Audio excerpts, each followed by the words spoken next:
Yeah.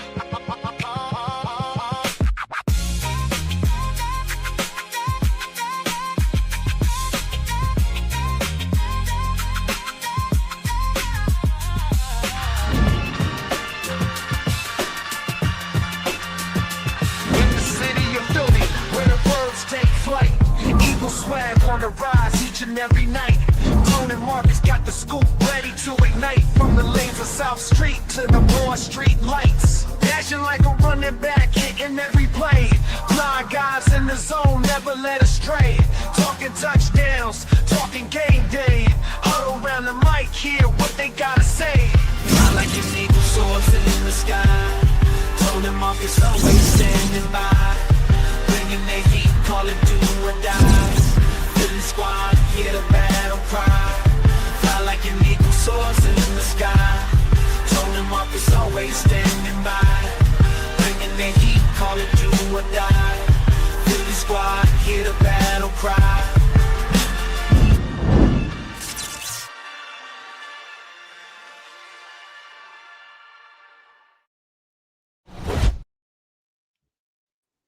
What's going on? What's going on? Mm-hmm. Good evening, good afternoon. Depends on where you are in the world. What's good, Tone? My guy, what's good? What's good? What's good? Y'all know the vibes. Good, y'all know the energy. Make sure you guys smash that like button. Make sure you guys are subscribed to Pro Fan Talk. Subscribe to Chalk It Up. Where no matter if we win or if we lose, we just got to charge it to the game. He's Marcus Thomas. I'm your guy, Tone DeShields II. You guys are locked in on the Bald Eagles podcast, man, where you get all of your Philadelphia Eagles updates each and every week. We're giving you passion. We're giving you energy. We're giving you our analysis.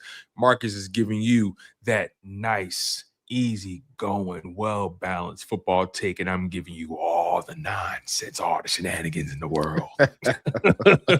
Whenever I zig, Marcus got to make sure we zagging because I will take us there. I appreciate y'all, man. Smash the like button, subscribe as always. Marcus, talk to me, big dog. How you feeling? Feeling good, man. Glad to be back. Glad to get through this week, man. It was stressful week. A lot of family issues going on last week. But glad to be on the other side and talking about football. It's our first game week. Yeah. We got a game on Saturday. So I'm hyped about that. And, not really paying, how I do it. I'm not paying too much attention to who's dinged up, who's, it don't matter. You're not going to see too much from a lot of the vets and things like that. So I'm not really concerned about Grenard. I'm not really concerned about Makai Lemon. He'll be ready. We got, 3 preseason games? He got another 3 weeks to get himself together, man. We good. As long as he know what he's supposed to do when he get on the field, we fine. So been hearing a lot of good things about Darius Cooper, a lot of good things about Elijah Moore.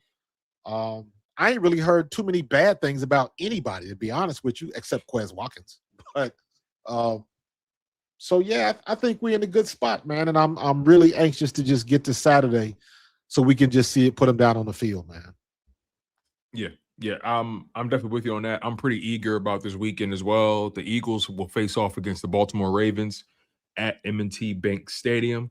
So make sure you guys lock in on that. Make sure you guys got all your subscriptions, all your streaming services already lined up. All right. This week I'm going to be getting mine sorted away. Each and every year, I buy NFL Plus, and then when the off season hits, I cancel NFL Plus. You know what I'm saying? So, yeah, Marcus, like you, I'm not like you. I'm trying to figure out what was that. I saw that fly and I missed it. Okay. If you guys are just listening, right? Behind the scenes, me and Marcus was talking. Out of nowhere, my man pulled out what I thought to be a tennis racket. When in reality, it's a state-of-the-art yes, sir. Bug zapper. Electric fly swatter, bro. An electric fly swatter. Don't mess around with that. Just so y'all know, F around and find out. All right. But no, man, like you, I'm pretty excited to be getting back to football. The Hall of Fame game was pretty entertaining. Yeah, it was.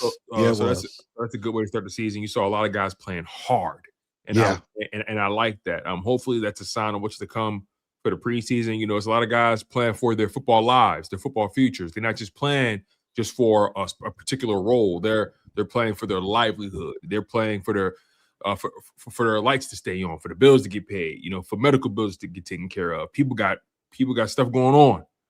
And these guys are doing everything possible to make possible to sacrifice on that football field to take care of their families. So let's make sure we lock in on preseason games and understand that that's a high intensity environment, no matter how we look at it. There's a couple angles we can approach this from, but I want to approach it from an angle that's really, really, really been exciting for me at the very least, and that's the wide receiver position. Yeah. The wide receiver position has been very interesting to watch develop over the past few weeks, the past several practices. Today, I believe, was day 10 of Eagles training camp. We're going to get some of the observations from today. But I want to talk about that room from the angle of Darius Cooper. Because as of today, Darius Cooper is the best wide receiver in that room outside of Devonta Smith right now. And look, I understand we've been seeing great things from Elijah Moore. We've seen great things from Tavion Wicks. You know, that Tavion Wicks is supposed to have the edge on most of the guys because he knows the offense. And it started like that at first, right? You know, OTAs, the mandatory minicamp, and training camp, he was making plays, right? But once Darius Cooper started to pick up his responsibilities and started to get more opportunities, I can't think of a wide receiver who's made the most of his opportunities more than Darius Cooper on this Eagles team. Yeah. We still got a lot to see. Like I said, it's really got to come down to what we see when they actually in the game. Mm-hmm. But from all the reports, when I was there, he is definitely turning heads and he's making people notice him. So at the very least, he's giving Makai Lemon plenty of time to get himself together. At the very best, he's taking his spot. So, but like I said, that remains to be seen. We're gonna see how they divvy it out when they're actually playing in a real game. But what you want to do as a young player, you want to let everybody know where you are. You want everybody to see you, and you want everybody to recognize your talent. And I think that's what he's done. You don't just talk about somebody if they regular. Everybody in camp is good. Everybody's going to get an opportunity to catch passes and all that kind of stuff. So you're going to get that all of the time. And when people constantly start bringing your name up, I remember as an undrafted free agent, the best feeling in the world is when you go in film session and coach runs one of your plays back just to give you that compliment. You know what I mean? So it could have been something mundane. You came out of the break correctly. You made a good play. Maybe it was a hustle play. Whatever it is, as long as they recognize you on film, because film, that means they got to look at it a couple times and they got to think about it. And I think that's what Darius Cooper is doing. We talked about him a lot last year. I thought he was ready to go last year, but he was just lost in the sauce. A.J. Brown wasn't going nowhere, so they wasn't really going to do anything with the personnel that they had. Now you got Sean Mannion in there, and he's trying to do different things in different formations with different people. He's going to have, at least I think, he's going to have an opportunity to get in and make some things happen, and I think he will do that. So we just have to wait and see. But I like what he's doing so far. You said a few things that I really want to tap into, right? Just to work backwards. Last season, he checked the most important box: make the team. Yes. As an undrafted guy, you know, we gotta always try to approach it from where they began, right? Yes. You know, as these organizations know very well, everybody don't get treated and discussed the same. So Darius Cooper, undrafted out of Tarleton State.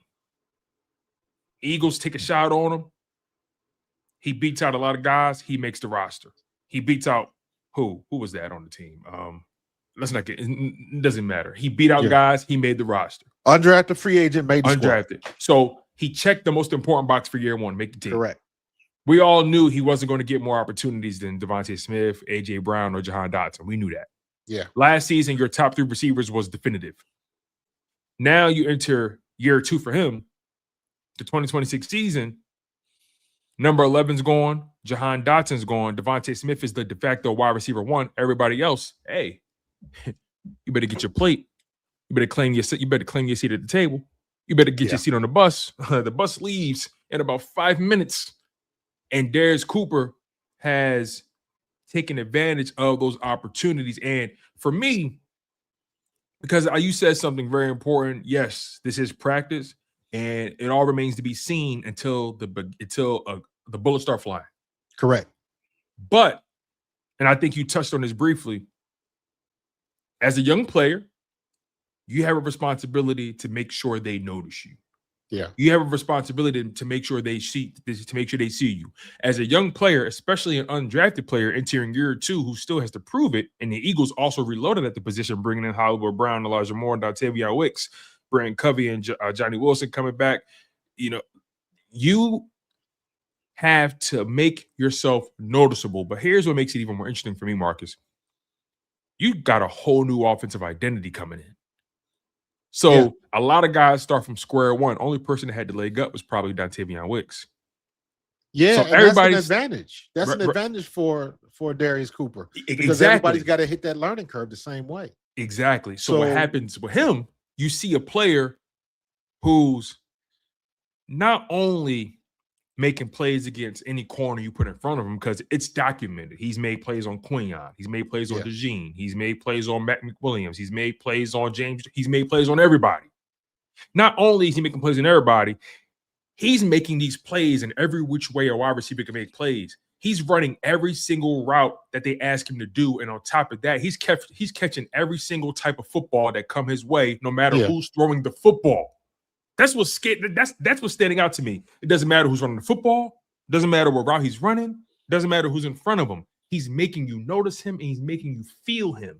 Yeah. So when you couple that into the pot of gumbo of learning a new offense, he's doing all of that, and he's showing a propensity to execute the offense at the very least as Sean Mannion wants to execute it at that particular time. That's all you can ask for from a player in his position. Yeah. Because like I said, the learning curve is it's the same for everybody. Let me say it like that. So there's really, to your point, with the exception of Dontavion Wicks, who's been in that offense before, there's no real advantage to anybody else. So that's an edge for him. Now it kind of comes down to what he does have an edge in is he's been there. He was there last year. He's familiar with the environment, with the landscape. He knows how Jalen Hurts works, all of that type of stuff. So you got little things that he gets the advantage on, and he can take advantage of that. But at the end of the day, when Jalen throws him the ball, does he catch it? That's the only question.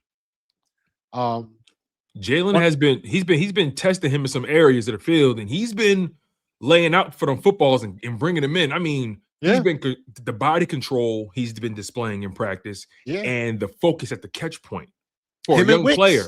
Him and Wicks have been going up, getting the ball easily. That's what you want. I'll not name Devonta Smith. They've easily been the best wide receivers in camp. Easily, the most consistent. And what did I talk about earlier? We don't have to have AJ Brown. What we need is somebody that's good enough to say, hey, defenses can't just leave us alone. You got to take advantage. You got to take notice of me over here because I can burn you too. That's what we need. So that way you can't be double teaming Devonta Smith. If you do, it's going to cost you. You're right. You're right, so man. Still have a situation where I think we'll be okay. It's going to be really fascinating to watch this wide receiver room throughout the season. I'm just really excited to see how I'm really curious to see the allocation of targets and opportunities. I'm really curious about that because with the new scheme and with the wide receiver room being a little bit more open in terms of the hierarchy, because in my opinion, it's Devonta Smith than everybody else right now. Makai Lemon hasn't been on the football field, so I don't have an opinion about him just yet. Right. I don't have an opinion about him, yay or nay. He hasn't been on the football field. Now, I've heard nothing but great things about him from Jalen Hurts. Jalen Hurts has spoken highly about Makai Lemon's participation and engagement in those film sessions or those walkthroughs. He said Makai Lemon has been involved every step of the way. He's been glued to Devonta Smith's hip. He's been a student the entire time. And Jalen Hurts even mentioned who was Jalen Hurts' Oklahoma coach who now coaches USC? Jesus, Lincoln Riley. Yeah. Lincoln Riley. Jalen Hurts spoke about how Lincoln Riley spoke highly about Makai Lemon, how he's really a student of the game, really loves the sport, really has a heart for the game. And I think get his opportunities. Yeah, and I also think sometimes because Makai Lemon is such a laid-back dude, and he has a swag about him, I feel like sometimes people assume he doesn't take football seriously. Yeah. But I can see that. Because especially after all of the combine stuff, but it's been enough time away from that. It's at this point, whatever preconceived notions you had at the combine are gone. Mm-hmm. It's all about you're going to have an opportunity to get on the field and show your wares. And I also trust the Philadelphia Eagles evaluation process, not from the talent perspective, more so from the person, the interpersonal perspective. I don't think the Eagles draft him if they had even the slightest concern about his work ethic. No. And that's why I'm not concerned about Makai Lemon just yet. I don't think they draft that young man if they have any concerns about his health or his work ethic. No. So they did their due diligence. I'm good with that, man. And the one thing, going back to the Hall of Fame game real quick, I did a video about this too. What's his name? Kane. What was his name? Are you talking about the quarterback for the Panthers? Was it Hayes King? Something like that. Yeah. Haynes Kane, something like that. Yeah.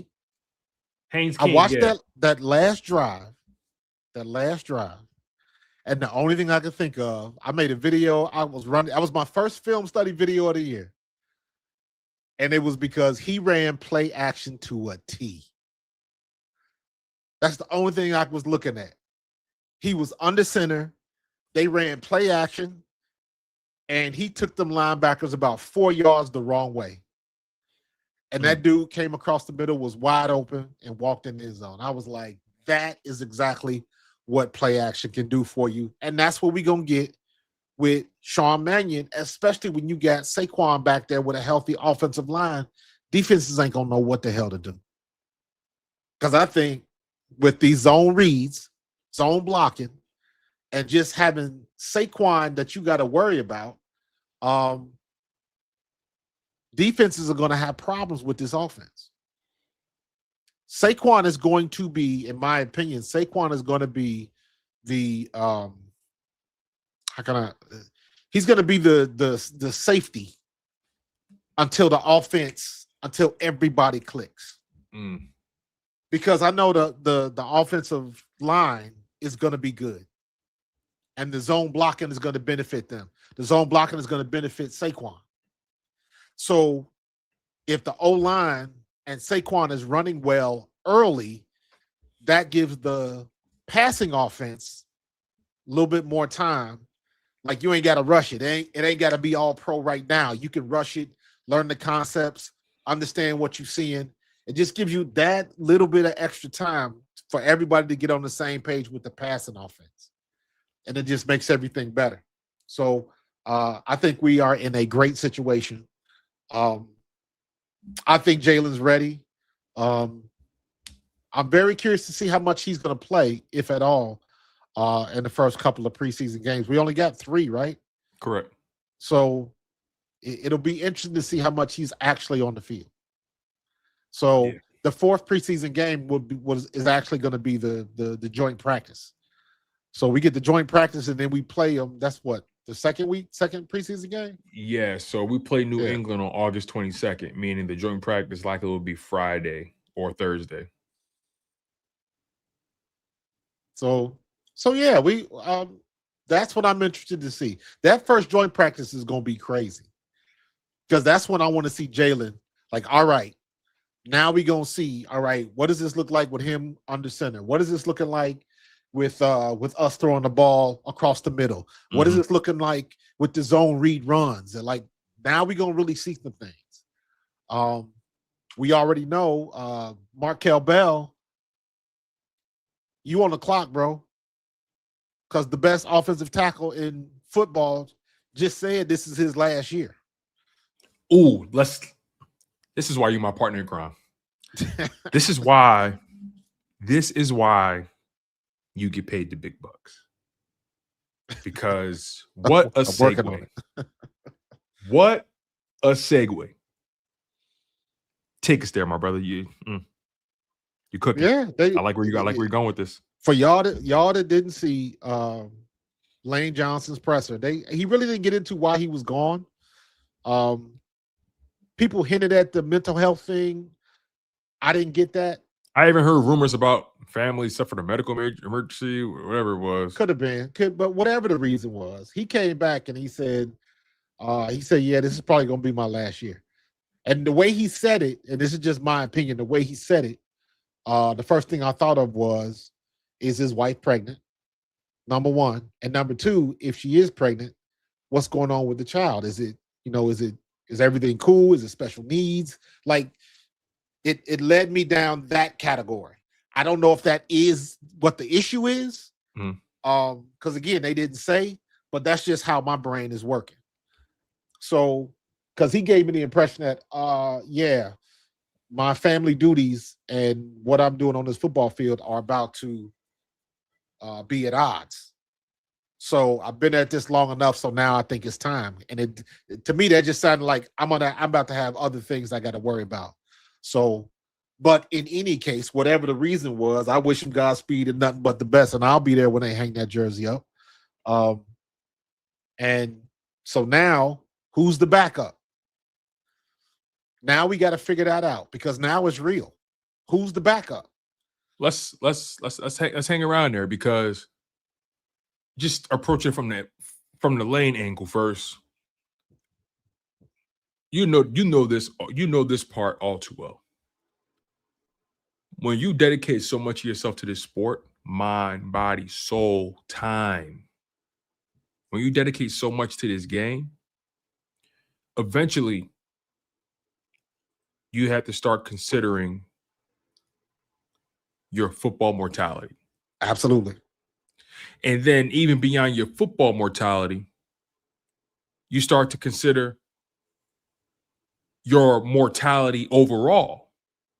I've dedicated so much of my time to this craft since I was a kid. This is all I've known. And did you see the thing with Shaq? No, did you see that clip? Dude, Shaq's son. No. I forget which one it is. Shaq's son has got a tryout with the Kings, right? And this is just a little clip. And you talking about Sharif? I guess is he the one with the braids or whatever? I think so. Yeah, Sharif is his oldest son, I think. Right. So Shaquille is talking to him, and the dude he's like, yeah, I got to try out with the Kings, and Shaq kind of look at him like, you don't need basketball. So and he started going down telling him, he's like, you know how many birthdays I missed? You know how many of your AAU games I missed? You know how many of and of course the dude is like, yeah, you missed a lot. You missed a lot. We was asking where was dad, and he was like, you don't need this. He said, but you got to understand if this is what you want to do, you got to understand what it takes to do this, and it's going to be a lot of sacrifice. So Shaq was telling him like, he was saying I'm gonna support you, but you gonna miss out on a lot if this is the path that you're gonna take. Just to let them know, and that just kind of goes back into what I'm talking about when it comes to the time issue. So I took my granddaughter out yesterday, especially. And I told her, I said, after everything that happened with the funeral and everything, I said, Pop, I'm gonna come take you out. We going out Monday. I'm gonna come pick you up wherever you want to go. I was like, we was gonna go to Dave and Buster's or something. She said she wanted to go to Cold Stone, so we went to Cold Stone. Man, I almost made myself sick on that damn ice cream. It was so good. But we got a chance to talk. She gonna be a junior. You know, what do you want to do in college? She's real good at cheerleading. I was like, do you want to go to school to be a cheerleader? So you can get a scholarship for that. But just thinking on that line, because I got pictures in this phone that I look at every day when she was 4 years old. Yeah. You know what I'm saying? He said what he said because for the first time in his NFL career, I think for the first time, he actually sees his potential successor in the building. I hope so. Now that may be that's wishful thinking on my part. Obviously, he didn't say anything like that, but Lane Johnson has been speaking very highly of Markel Bell, but not just speaking highly of him. He's gone as far to say, yeah, he's way more polished or way more further along than other rookies we've had in the building. He acknowledged where the player is, while also acknowledging, I know the things I've heard about Willie Lampkin. Because everybody been like, the guy. I love that kid, bro. A guy built like that. How does he do what he does? And then all of a sudden you see it happen. You're like, oh, I see it. Tone, remember we talked about that. Markel Bell, Fred Johnson, Drew. Honestly, these are my 4 backup linemen real quick before you go. Markel Bell, Willie Lampkin, Drew Kendall, Fred Johnson. I'm good. Yeah. I'm good. We talked about Willie Lampkin. And I was like, whenever you have somebody that is a wrestler, automatically he got good feet. You already know that you ain't got to worry about nothing else. He got good feet. That's his claim to fame. That's why he's that good. When you're a wrestler, you got to have good feet and you got to have good hands. And when you play in center is not necessarily, you don't have to be the big position, because center, you usually lead in the blocks. You got to get somebody and you got to turn them around. That is positioning. That is not necessarily raw power. So center is a lot more of technique. People want to forget that Jason Kelce was a fullback. Jason Kelce was a running back when he went to the University of Cincinnati. They moved him to center. So he had good feet. That was his claim to fame.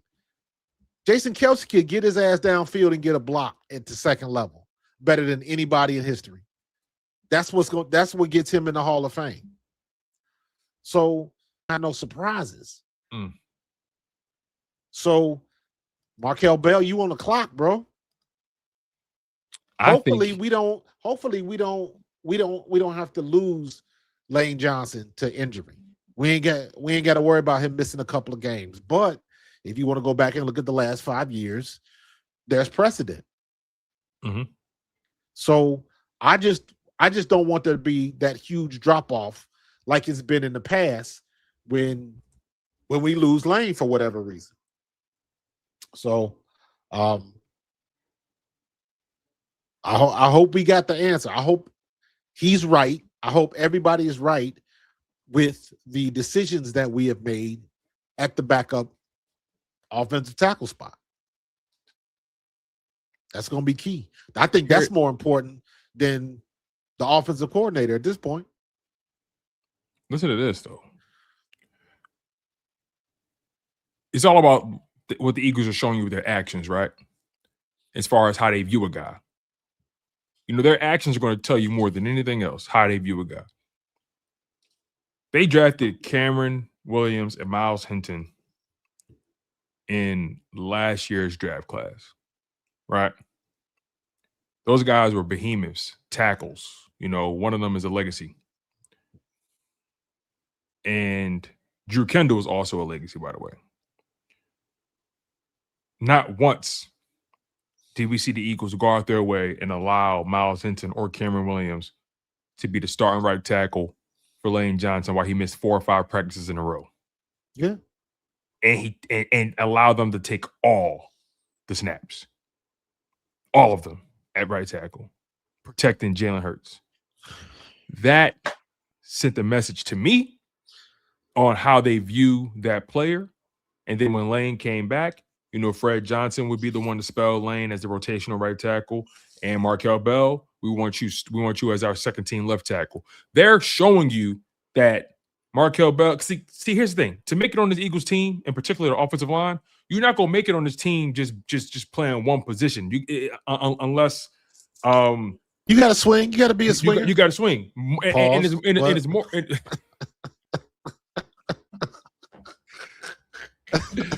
It's more so for the interiors, right? Like, for example, you can't make this Eagles roster and just be a center. You better not. You gotta prove you can play guard, right? You can't just be on this Eagles team and play guard. You got to be able to show you can play center. And if you can't just be unless like you're so good at it, you can't just be a tackle on this team. You got to be able to play guard, a la Tyler Steen, right? Landon Dickerson could play guard and center. Now Fred Johnson, he plays tackle exclusively. He's a swing tackle. That's just what he is, right? But Markel Bell, he's showing you Drew Kendall. He's a center, but he's had to play guard a lot in his training camp. In order to make it on this Eagles offensive line, you got to be able to cross train, and you got to be able to play multiple positions. That's why Andre Dillard didn't last on this team. Mm-hmm. And I wouldn't be surprised if Lane Johnson was talking about Andre Dillard when he was talking about Markel Bell. Because I'm trying to think about other rookies in the past that came on the offensive line that's not on the team anymore. Because Lane wouldn't say that if it's about a guy that's on the team currently. Right. So it makes me believe, okay, who was on this team in the past that they drafted on the offensive line? We got Andre Dillard. Who else did they draft or brought in as a rookie? That's the only name that really sticks out from an offensive line investment, because every other one, Cam Jurgens, starter. Landon Dickerson, starter, multi-time Pro Bowler, right? That makes sense. Who else? Who else did they draft in the O-line that had expectations?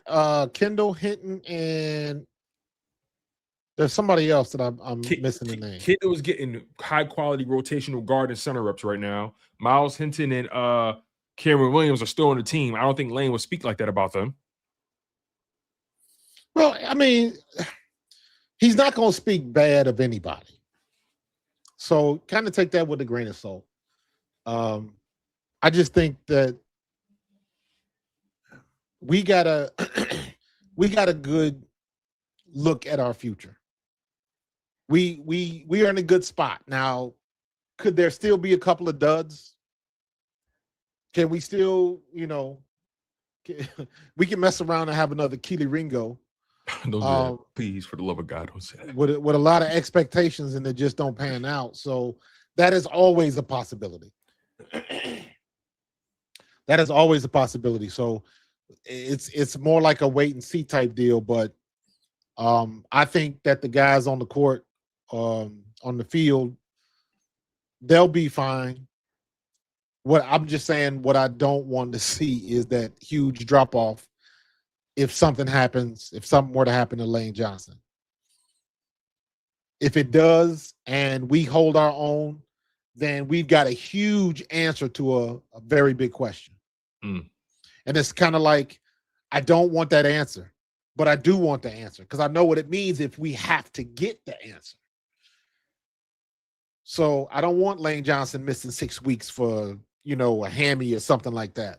Or, like Jason Kelsey, I want Lane Johnson to walk away from this game. I don't want the game to spit him out. I don't want him to walk off on crutches or anything like that. I want him to walk away from the game.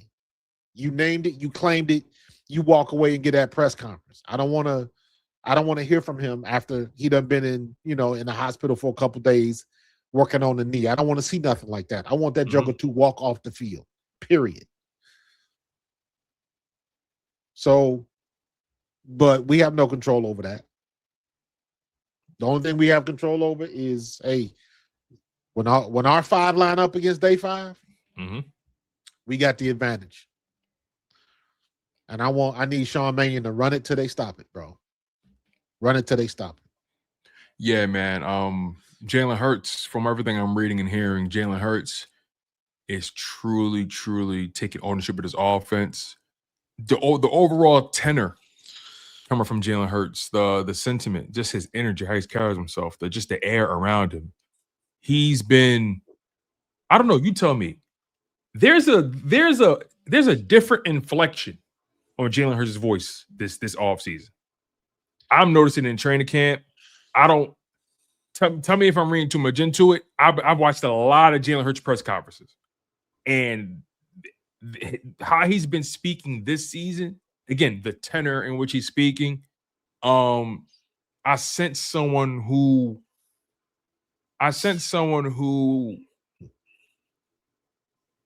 feels more ownership of his circumstance.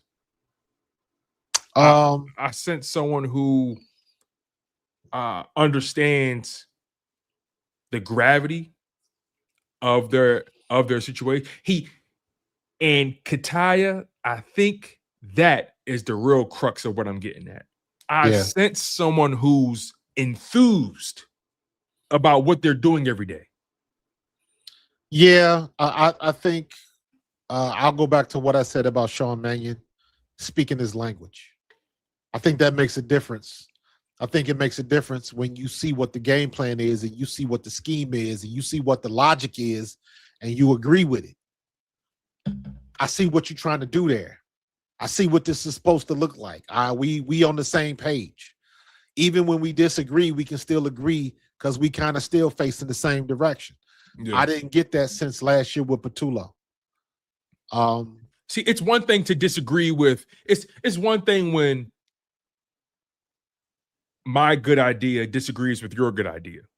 That's a different thing, right? You know, we can be two eggheads going back and forth about quantum physics. We're having a legit tee-off about just right because we know the craft, we know the academia, we get it. But what happens when you're the egghead and you're talking to a dumbass trying to talk to you about the earth being flat and quantum physics? Like, hold on, wait, bro. Are we even having a conversation in good faith? So I think with Jalen Hurts, like you said, he's having conversations with an OC that he feels speaks his language. And even if they disagree, there's a sense of, I see how your brain is getting to your destination, though. I see why your brain is thinking that, although I think we should do it this way. See, that's a different dynamic versus, why are we doing this? Yeah, absolutely. That's a different thing.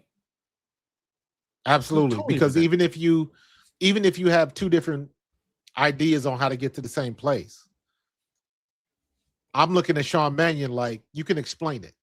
You can explain it. You can explain the reason why we're doing it this way is because if we get a good fake out of you, you still gonna have that check down that you normally wouldn't have because everybody's following the fake. So he can explain that. However it manifests, he can explain it. And he can explain it in a way and present it in a way where Jalen don't understand it. It's like, okay, that makes sense. And vice versa. Jalen can say, you forgetting about this or you forgetting about that, or however the conversation goes. And Sean Mannion can be like, I see what you did there. I understand where you're coming from. Just being on the same page from that standpoint is so much better.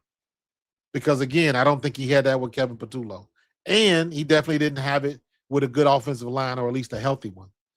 So now you got somebody who's going to win the chess battles, and you got a healthy offensive line to boot. And those are the two most important things, in my opinion, right now. So I think we're good to go. I think Jalen's got enough of the offense. I think he's going to surprise some people, because this offense, what you don't have to do is throw the ball down the field all of the time. That's what you don't have to do. What an offense like this with the play action is going to do is get the ball right after when somebody goes for that play action and you got somebody coming across the middle that's open and he's only 5 to 8 yards deep. If you get him the ball at the right spot, that's a splash play waiting to happen. So I'm saying that to say Jalen's going to have a lot of opportunities where we're going to have a lot of 5 and, minus 10-yard passes that go for 15, 20, 25 and more. Because what you're doing is, think of it like a extended handoff. Saquon Barkley is the most dynamic player on that field. Every time the ball is in his hands, you don't know what he's going to do, but the threat of him going all the way always exists, whether you catch him behind the line of scrimmage or not. And because the scheme that we're going to have with Jalen being under center, with play action, with the movement we're going to get from the linebackers and from the safeties, we're going to get a lot of open wide receivers that are relatively shallow, but when they get the ball in their hands, you might have a 10-yard gap before the next defender can catch him. Oh, snap. Mercedes is in the game. Well, that's what's up. Mercedes Russell. We just signed her. Oh, you're talking about WNBA. Yeah. 6'6" center from Tennessee. Let me answer New York, man. Let me answer Davon Tyree's question. Shout out to Davon Tyree, man. Been a member for a while. Thank you so much for showing love to the show. He says, is tight end a concern?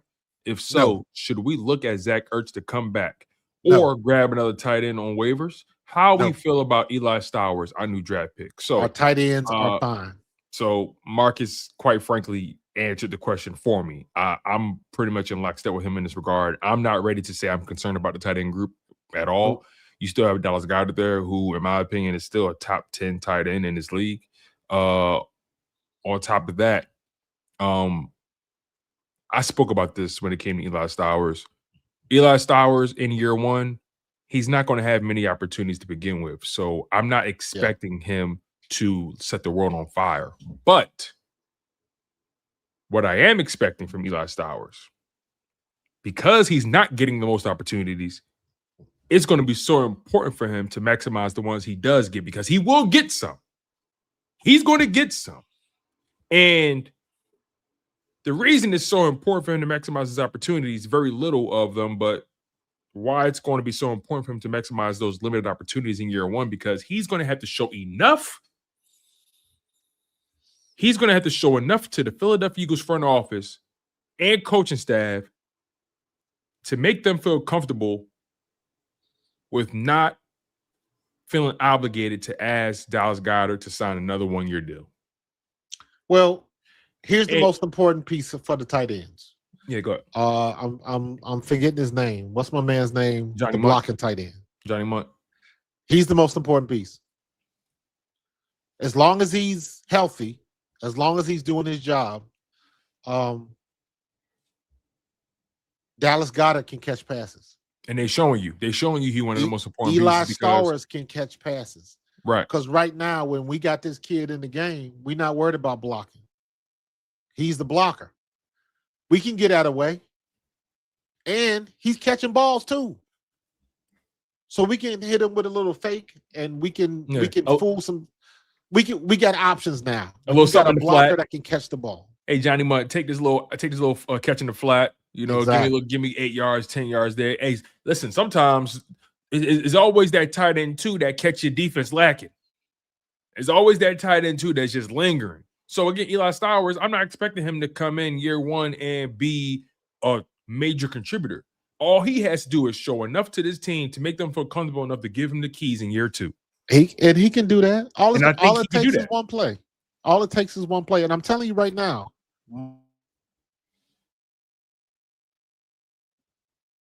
mark my words. Remember when I'm saying this, August 11th, okay, 9:25 p.m. We are going to have a play action pass with Saquon and a tight end, be it Goddard, be it Muntz, be it whoever, Stowers. They are going to just kind of creep down the line about 2 yards deep, and the linebackers are going to bail. And the tight end is going to be sitting wide open by himself. Dallas used to kill us with that play all the time because they had Zeke. And they used to just destroy us. And with Jalen under center, Saquon in the backfield in the ace formation, and you got to stick your arm out, and those linebackers see ball, get ball, that's all we need. That's all we need. So I think we're in good shape. I think people are going to be surprised on the things that we can do because Sean Mannion is going back to the basics, like I like to say. Get your quarterback under center and trust that he can do what he needs to do. I couldn't agree with you more. I think overall, again, sometimes people they're really eager to judge these players, and people get nervous. Yeah. With people get nervous with unproven commodities. I get it, and I also think people are just excited, and they're hearing things about. I also think it doesn't help that Makai Lemon is on ice right now too, and so right now your first 2 draft picks are kind of starting off a little slow, and It'll be all right. I think right now I'm okay with that. Again, I'm okay with that. I want to see, because again, Eli Stowers preseason, we're gonna see him. All it takes is one play. You're gonna see him. All Makai Lemon needs is one catch, and everybody will be like, "Oh, there it is. That's what I wanted to see." You want to know how Darius Cooper made the roster last year? One game. One game. 1 game, 4 catches later. Bro, I empathize with that. 1 game. I empathize with that. You know what I mean? 12 carries, 70 yards, 2 touchdowns versus the Atlanta Falcons. That's how I made the squad. See? So when you get your opportunity, make the most of your opportunity. Yeah. And he did that. Yeah, and so you guys, don't worry. You may not be hearing about Eli Stowers right now, or may not be hearing much about him right now. But preseason, he's going to be on that football field. We got 3 games. We got plenty of opportunity to see him go up against guys who want to take his head off.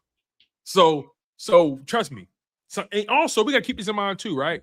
As we begin to close the show out, there are sometimes, and you may know this better than me, Marcus, there's some guys who are just better in-game players versus practice. Some guys who are better practice players than in-game. Now again, I don't know this to be fact, but I want to give Eli Stowers at least an opportunity to go up against an opponent who actually wants to hurt him and see what he does in that environment, right? He'll be fine, man. His role in his offense is different because we know with Emmanuel's offense, Goddard fulfills the primary role. Munt is that blocking tight end. That has to work for this offense to work. And right now, Eli Stowers, in my humble opinion, wasn't a draft pick meant to make a drastic impact on your season this season. It was supposed to provide more, quality depth in the event of, and set you up for next year and beyond. Yeah, but you can somebody like Stowers at his size and his speed. Stowers is what, 4.4 speed? Yeah, up there, 4.4, 4.5, something like that. 6'5". So you got to look at it from the standpoint of you can put packages in for the kid. Oh, for sure. Right. So what you do is 4.51, by the way, 4.51 40. You exercise the chess match. We gonna play against somebody with linebackers that can't cover. We gonna play against linebackers that just aren't that fast. So now you got a high 4.4 or a low 4.5 guy against a 4.6, 4.7 guy. So it becomes a personnel issue, and the coaches doing their due diligence when we're playing whoever, and you going through the scouting report and you looking at certain linebackers and certain personnel are going to line up the best for a certain offense package, a certain personnel package to have success. That's how you do it. And with his size and speed, because listen, Dallas Goedert ain't running away from nobody. Not anymore. Right? He never was. So you gotta to me, I'm like, you gotta maximize that situation. Because there were some plays that Dallas Goedert made that were incredible. But if we had another tight end that was faster, we definitely would have scored a touchdown. Yes. So yes. I'm looking at it from the standpoint of I see what the kid's potential is. Let's see if he can realize it. So we'll be fine with the pieces that we got, and we still got somebody that know how to block. We good. I don't ever want to see Dallas Goedert on goal line blocking ever again. I don't need to see it no more. If you can't figure it out now and you done been in the league for this long, it ain't happening for you, partner. And that's okay, because we got somebody else that can do it. Yeah. You're right about that, man. You guys have been fantastic today. Today has been a phenomenal show. I had a good time today. I feel like we covered a lot of bases. Real quick. Yo, I got a feeling Quinyon Mitchell is bet to up the score. I don't know. I mean, the only way he can have a better season than last year is to have more interceptions. That's the only way. More picks, yeah. Like, the dude has been a magnet in training camp. And He's gonna be another Revis Island. And he's Quinyon and Coop. And also, I've been hearing good things about that safety position too. I heard that safety position is actually looking way better than people thought. And the word around town is, hey, that safety position may have a higher ceiling with Michael Carter II up out there rather than Marcus Epps. You know, Yeah. Michael Carter has been making plays. He's taking the ball away in training camp. He's popped more. Hey, I'm just saying, man. I know that defense is going to be good. Don't get it twisted. Yeah. And then the whole Jeremiah Trotter part. I mean, this past practice, Jeremiah Trotter subbed in for Jahai Campbell during the 2-minute drill session. What? With the first team? Well, What? we don't have no problems at linebackers, bro. We ain't got none. Jordan Davis was just in an interview saying, "Yo, buy into the Smile Mondon stock now." Yo, that was random. Random. What they asked him? Think about this. Smile Mondon, Trot Jr., Jahai Campbell, hey Grenard. Take your time, old school. Take your time, bro. We got it. We good. Take your time. Ain't no rush. Ain't no rush to get out here. You a vet. You know how this works. Mm-hmm. We know what to expect from you when you dig it out. Take your time, bro. That's what you get when you got players in front of you that can handle it. When you got young players that can handle it. Yo, Grenard, relax. Just make sure you're ready at week 1, bro. We got you. We don't need to see you. We know what you can do. That's what this linebacker core and these young players give us. There's no rush in trying to get somebody back on the field. We good. Take your time. For sure. And Jalen Carter has just been wrecking shop. He said Vic Fangio issued him a challenge at exit interviews. He said, "Listen, when next time I see you, I want you at this weight." He said he came in, he made the weight, and then this dude got paid, and he has been going crazy in practice. Good. He hungry. He hungry to prove everybody right. And he's getting I think he has like 4 or 5 pass breakups already. Yeah. Remember, his rookie year, he didn't have any. Yep. Then his second year and third year combined, I think he has like 13 or 14 pass breakups. That's like DB numbers. Yeah. So and it's so fascinating because, and this speaks to the football IQ. If I'm Jalen Carter, what are teams going to do to me every single chance they get? Double team me, right? So what you have to do, you have to find ways to affect the game and affect the passer when you can't get to him. And that's what he's done. It's phenomenal to watch. That's the point with Jalen Carter. You can't double team him. If you double team him, that means you're leaving Jordan Davis by himself. Right. Pick your poison. You can't. You can't double team one of them because the other one's going to burn you. Jordan Davis is bigger than Jalen Carter. And Jordan Davis is bigger but slimmer and in much better shape than he was 2 years ago. Bro, these guys, offensive lines have a problem. They're entering they have not considered. They have a problem. Bro, these guys are just scratching the prime. They're not even in the door yet, the prime. Listen, man, you go back and you look at all them decisions that Howie Roseman made. All of them are paying dividends. All of them. Man, make sure you guys smash that like button. Make sure you guys are subscribed to Pro Fan Talk with my man, Coach Marcus. Make sure you guys are subscribed to Chalk It Up with your boy, Tone DeShields II. We don't take this for granted, man. We love what we do. We love giving you guys daily sports content. We love giving you guys our weekly Bald Eagles podcast. When the season starts, you guys are going to get two podcasts a week.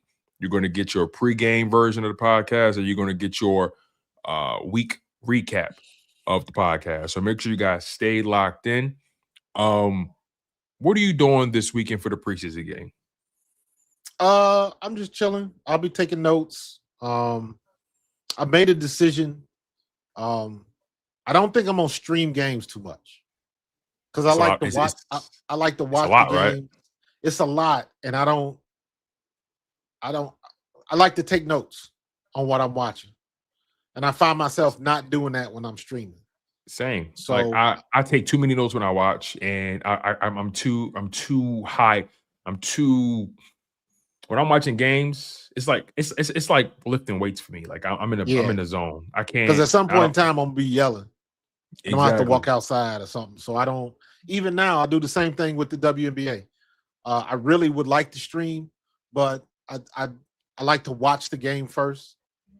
And by the way, as soon as I get done with here, Indiana just got done, so I'll be doing the post game live about the Indiana Fever game. So, but I like to watch it, man, and just kind of nitpick on, well, why did they do that? Well, that was a bad decision. Right. You can really get into the minutia of the game and understand what happened. So I try not to. I am going to stream a few games, but for the most part, most of them I'm going to do the same thing I'm doing now: watch the game and then do like a live reaction after the game. Yeah. So again, you guys are getting your pregame streams from us. Don't get it twisted. We're always going to give you guys a pregame. I've never. I mean, I did a live watch along or live watch party twice in my life. The first time I did it by myself, it was Eagles. Who did they play? Was it Eagles Seahawks? Yeah, I think it was Eagles Seahawks. Lost that game. And then it was me and Simone. LB popped in when he could. We did a watch along for Monday Night Football 2024-2025 season, Eagles Washington. Right.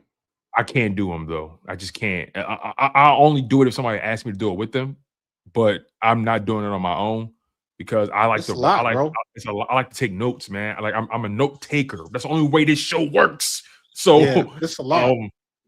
Yeah, man, it is a lot. But again, you guys are getting 2 shows a week from us. Again, your pregame version and your end of the week, or I guess you'll say your end of the NFL week edition of the show. So that's going to be on a Sunday or any game day, and then you'll get one on Tuesday as normal. Again, you guys, make sure you lock in on Coach Marcus Pro Fan Talk, Pro Fan Hoops. He's giving you guys prime NFL content and sports news. He's giving you guys prime WNBA content and sports news as well. Make sure you guys lock in on Chalk It Up, where no matter if we win or if we lose, we just got to trust to the game. I've been having fun on Chalk It Up, man. I've been having a lot of fun. I just been streaming gaming. I've been talking about it, whatever I want to talk about. And I'm having fun, man. You guys have been making it worthwhile. On that note, we're out of here. He is Coach Marcus, a.k.a. Marcus Thomas. I'm your guy, Tone DeShields II. This has been the Bald Eagles Podcast. And it's straight like that. Fly Eagles fly, y'all. We out of here. Yep. Check me out on Pro Fan Hoops coming up next. We're going to talk about this game. But in the meantime, can't wait for this weekend. Go Birds.